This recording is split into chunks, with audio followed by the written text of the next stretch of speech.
You know, it's not so often that when you got a family of 7 like my own, that we all get together, you know, and so it's pretty special.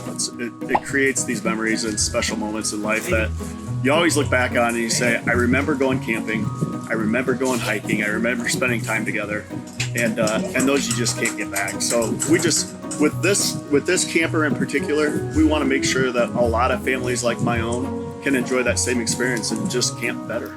I mean, we're a really active family, and a lot of times you want to try and get your kids outside and just play and get away from the TV and let loose a little bit, but sometimes they got to get inside when it's raining, and you got to have the space here for them to relax both inside and out, and this camper was designed to do that. So one of the things that we really wanted to focus on is having a separate space for them too. Yeah. That back bedroom with a loft and their own bathroom.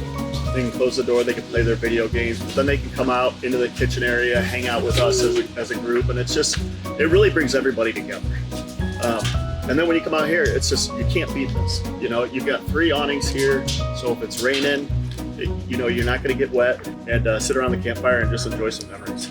So I'm super excited to introduce the 3900 DBL for big families like my own. You know, a family of 7, a family of 10, a family of 4. I mean, this camper's got it all.